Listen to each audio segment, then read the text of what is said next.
accompagner vers un demain qui dure. J'avais un besoin de faire renaître la poésie parce que c'est une forme théâtrale qui est en train de disparaître. Comme disait le monsieur qui est à côté de moi, la poésie est quelque chose qui se dit. Écrire des poèmes simplement sur un papier, ce n'est que la première phase de la poésie. La poésie prend toutes ses dimensions lorsqu'elle est dite, lorsqu'elle est entendue, lorsqu'elle est sentie. Une bohémienne me dise, nos chemins se croisent ici. Cet instant où je me trouve alanguie. J'ai ressenti beaucoup de sensibilité dans ces textes et pour moi la sensibilité, qui dit sensibilité, sensibilité femme. Nous étions toujours enlacés, sans éthique, sous le charme de la musique érotique. Le premier entretien que j'ai eu avec Mylène Wagram a été décisif, c'était elle. J'ai vu en elle toute la fragilité de ce personnage, toute l'émotion à travers notre entretien. Je pars, je viens, reviens, t'appelle, ne t'appelle pas, mais je ne t'aime pas. Je t'aime. De nos villes, mais faut-il dire ainsi soit-il, car il n'y a pas de pays, non, il n'y a pas de pays, il n'y a que la vie.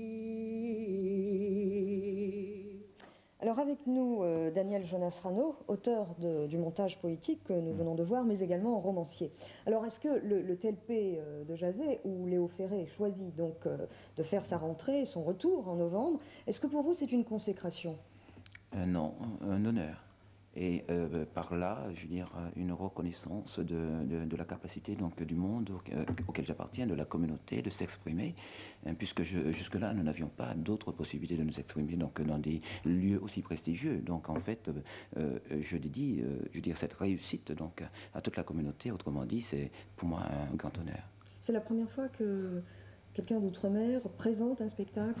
Oui, il y a eu donc dans ce théâtre donc prestigieux dont nous parlons, il y a eu donc l'éclosion de Jean-Michel Martial, il y a eu aussi le spectacle tonitruant, je dirais, donc de Cali il n'y a pas longtemps, et puis voilà, je suis le premier noir à être joué dans cette salle, et pour moi cela est merveilleux. Alors est-ce que pour vous il est possible de raconter une histoire par le truchement de la poésie? En fait, la poésie est un moyen d'expression, en fait, un état d'âme, je dis souvent.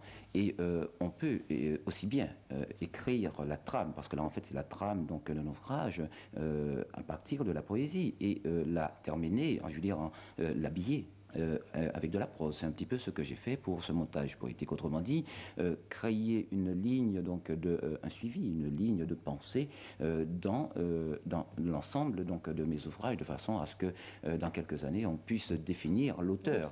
Voilà, parce que il est ridicule de dire, voilà, un auteur est assujetti à tel type donc d'écriture, à tel style. Donc il faut absolument attendre un certain nombre d'écrits pour pouvoir bien spécifier l'auteur. Alors on a l'impression qu'il est en train de naître une nouvelle génération d'artistes antillais qui jouent le métissage sans frontières. Alors est-ce que la négritude s'est terminée? Non, la négritude n'est pas terminée.